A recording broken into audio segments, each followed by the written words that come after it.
A resiliência emocional, ela tem ligação direta com a nossa resistência. Como estamos conectados com a vida de uma forma muito profunda, né? E eu falei já muitas vezes sobre resiliência de forma diferente. Hoje a gente vai falar um pouquinho dentro da PNL.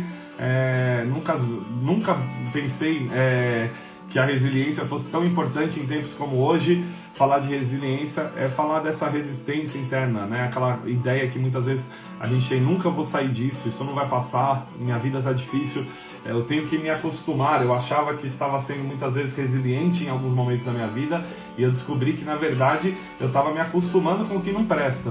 E ser resiliente tem a ver, né, quando você está desconectado daquilo que o problema gera, daquilo que muitas vezes você se identifica quando você está vivendo o problema, né, e a resiliência, ela é que nem um elástico. É uma palavra trazida da física, né? Resiliência é a resistência que os materiais têm. Quando você estica, por exemplo, um elástico e ele volta para a forma original, porque ele teve a capacidade de passar por uma distorção da sua forma e se recuperar depois. Quem já ouviu sobre o termo, coloca aí. Eu. Resiliência emocional, então, é a capacidade que nós temos de passar por desafios da vida, por momentos que são realmente complexos, que vão deformar a nossa forma, mas vamos voltar à nossa forma original, mantendo os nossos traços.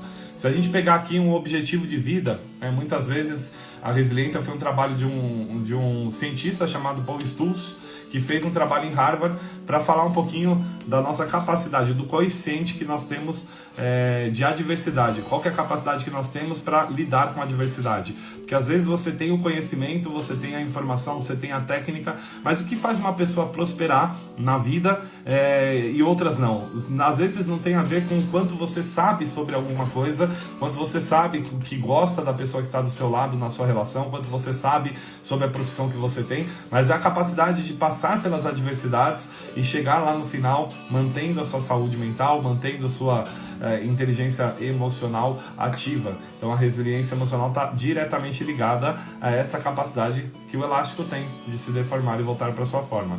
O estudo de Harvard, ele traz uma ideia muito interessante, que na resiliência nós temos algumas áreas e alguns âmbitos. Dentro da resiliência emocional, do coeficiente que nós temos de adversidade, nós vamos olhar aí para uma área muito interessante, que é quando eu tenho um projeto, quando eu tenho uma construção de algo na minha vida, eu posso olhar, e a maior parte das pessoas, esse estudo classifica como os campistas. O que são os campistas? Nós temos pessoas que vão olhar uma montanha. Imagina uma montanha que o seu desafio é subir essa montanha. Hoje, não sei o que você está passando, qual o conflito que você tem, ou quais são os objetivos que você está desenvolvendo dentro da sua construção. Muitos deles é uma subida de uma montanha, se posicionar, ter uma melhor remuneração, ter um melhor posicionamento, viver melhor com aquilo que você faz. Uma parte da população vai olhar essa montanha e vai falar, não, é muito difícil fazer isso dar certo, e acabam ficando na base da montanha e deixando com que a situação faça com que você se acostume. Há um texto muito legal, a gente se acostuma a olhar para fora e ver nas nossas janelas outras janelas, porque não temos mais outras coisas a enxergar. Às vezes se acostumamos tanto com essa situação que vamos fechando a cortina mais cedo, vamos perdendo o costume de olhar o sol, acender a luz mais cedo e perdendo então o contato com o ar e com a amplidão. O nosso cérebro se acostuma com tanta porcaria, muitas vezes, que a gente olha para essa montanha, que às vezes é melhorar a nossa relação, às vezes é se posicionar, é colocar um limite em algo, às vezes é olhar para o nosso filho e falar, eu vou sentar aqui e vou fazer isso dar certo. Às vezes é olhar para uma amizade, para um relacionamento amoroso que não está legal e ter que trabalhar isso para que isso seja providencial. Às vezes é uma profissão que você quer migrar e essa montanha às vezes é tão grande que a maior parte da população vai desistir e vai ficar na base da montanha.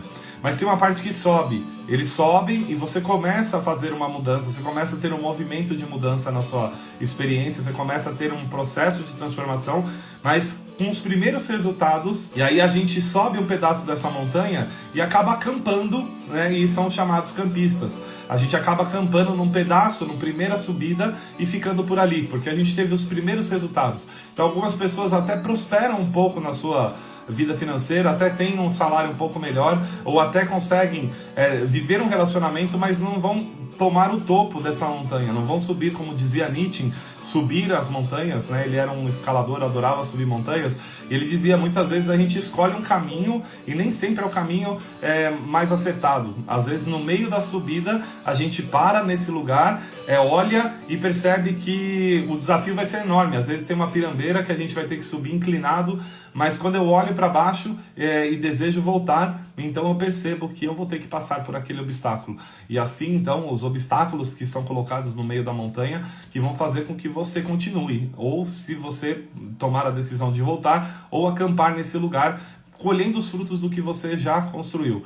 Só que a montanha ainda tendo mais para você desfrutar, mais para você escalar, você vai olhar para cima, toma as decisões, vence aquele obstáculo e continua subindo.